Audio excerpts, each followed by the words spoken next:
All right, first day of the conference that we're here for. I'm exhausted. What's up, Josh? What a beautiful man. What? Exactly. Are you Snapchatting at 7 a.m.? No, it's for the vlog. Oh, what's up, vlog?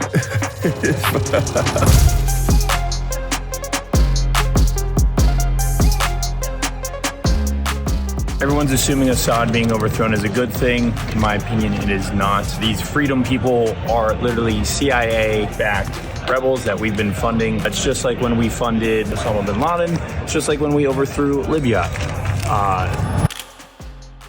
So I am currently in Abu Dhabi, which has honestly been a dream of mine to come back to the Middle East. The last time I was in the Middle East was in, I think, about 2016, 2017. I was in Jerusalem on the Palestinian side. But of course, if you talk to a lot of the people here, they're not going to consider that the Middle East. But having taken Arabic for 3 years, it's kind of given me like a new, like a rebirth of my love for the Arabic language, you know, this region of the world.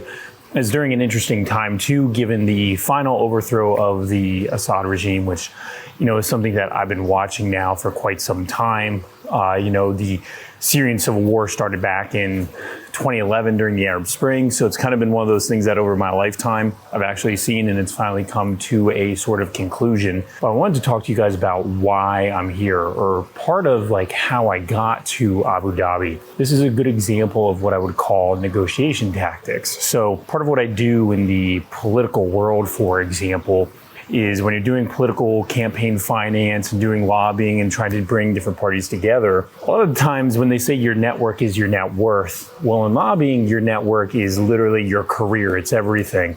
Being able to balance your network, and essentially, it's not always about the money that you earn, but it's about the favors that you earn. And that's what a lot of lobbying is. It's not earning cash, it's earning favors. And of course, you can try to appropriate those favors into cash. But for example, I'll talk to some politicians and who I have good relationships with, and they'll say, you know, Sam, I'll do one thing for you a year, or one thing for you during a political legislative session. And that ask has to be incredibly important. That's why people will call me up. They're like, hey, Sam, can you ask so-and-so to just do this? I'm like, well, are you going to pay me? Because I have to figure if I get one favor and I'm going to use that one favor on one person, you know, there's a cost tied to that. There's something that I have to monetarily get from that. Otherwise, it's me just wasting an ask, even if it's for somebody like a friend. So I'm here in Abu Dhabi. And of course, I went to Dubai first, which is the finance capital of the UAE. I met with various government officials there, which was fabulous. And I'm going to be going back there later in the week. I got here, when did I get here? I got here Saturday morning. I left on the flight Friday, got here Saturday, and then into Dubai. And then Saturday evening, or Sunday evening, which is today, I came to Abu Dhabi, and then I'll go back to Dubai probably Wednesday, and then I'll be there till Friday. So I met up with various politicos in Dubai, which, talking about relationships and trust, by the way, everything here. I mean, one of the hardest parts of life is finding good people and people that you can trust. That is especially true here because it's so wealthy and so rich. Everyone knows that people are coming here to grab money. They've been scammed so many times that finding the right network of people who essentially bring you in that circle of trust, which takes years, by the way. I mean, this is something that you have to completely build over time, right? And I just got here. This is my first time here. And so, you know, money is always, you know, not even just secondary. It's like the third thing on the list because you never have to want something. You have to do something. You do something and then the money follows. Anytime you want money to do something, they're going to say no. But if you just start doing something and they like it, then they'll put money toward it.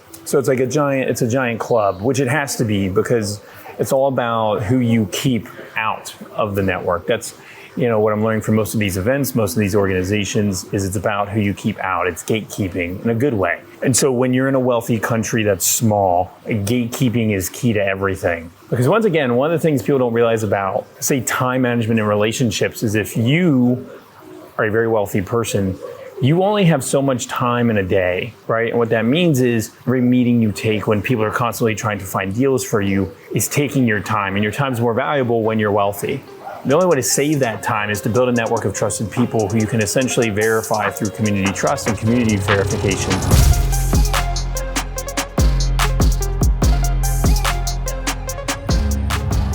We met with the CoinW people. I thought that was cool. First time meeting their team. We just saw the ambassador to the Middle East for the Trump administration speak. You saw my friend Tracy, who's literally the entire reason that Trump is one of the main reasons that Trump is indicted. Bailey. Saw David Bailey, which was good to reconnect with him. Yep. We're literally looking at Royal Palace right now. How beautiful be. Talked about some strategies on what we want to do with media. And then that's it. And tomorrow's an air. Trump will be here. There'll be a whale party tonight that we'll go to. There's going to be quite a few. So we're looking to just simply get integrated to a lot of these connections out here. We've been meeting with a lot. Sweet team and foundations out here. So for anybody that's really in all points, they are actually involved at this conference. This point dominates. Seeing, of course, the U.S. ambassador for, of course, the policy approach here in the UAE. Talk about re-regulation, not deregulation, but focus. It's really good. It's also expected, right? Like, you don't want an unregulated asset. We want a proper regulate asset class. He brought up a really good example, talk about how less than like 1% of these platforms are actually money laundering, which in comparison to banks and institutions and, it's regular.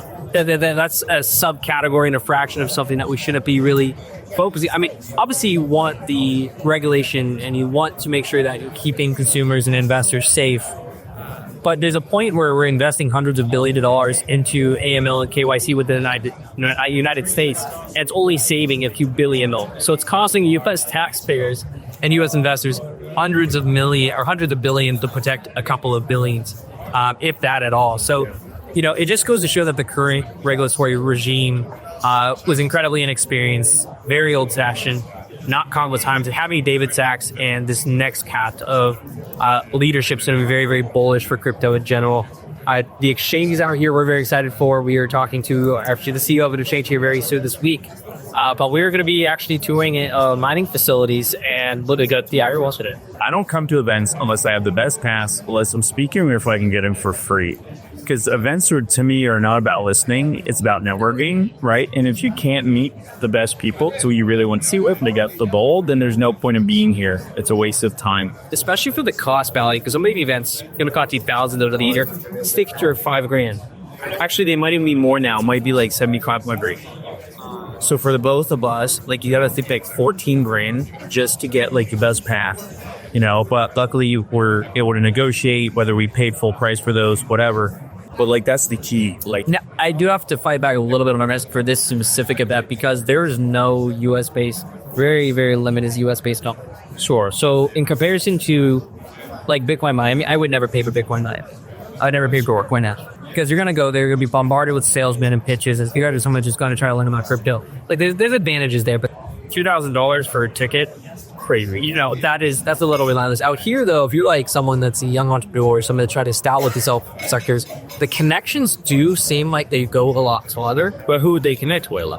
Again, that's what I'm saying. So if you're out here after or over, but if you're here just to be an attendee and to learn about crypto, do it at YouTube. Yeah, do it at YouTube. I mean, it's fun, the excitement, the energy of going to your first conference, but I've learned you have to be very efficient. And even what we've done today, we've seen most of the people we probably already want to see. We're probably going to head out. We'll do other stuff. A lot of people get FOMO. Think, if I just stay longer, I'll meet one more person. Do you wait? Would say, would it if you wanted to see all stuff that might be a price that was worth it. That was worth general mission. But that was one day. Or you had Dewey, or you had Vikram Swami. That was even if you were because we got the opportunity to attend with the Vikram Swami in the morning brunch. Yeah. You got to bring me in through that. Your connection and everything. We actually got to go behind the seat, talk with Senator Loveless, talk with Senator Blackford, and Vivek actually came up and shook my hand when I was the one out there. That was a really cool moment when I was talking about school at TikTok and bravery and we need more conservative content. So that was just really cool. But that, again, those aren't your normal connections. But the overall event, I would say was worth it.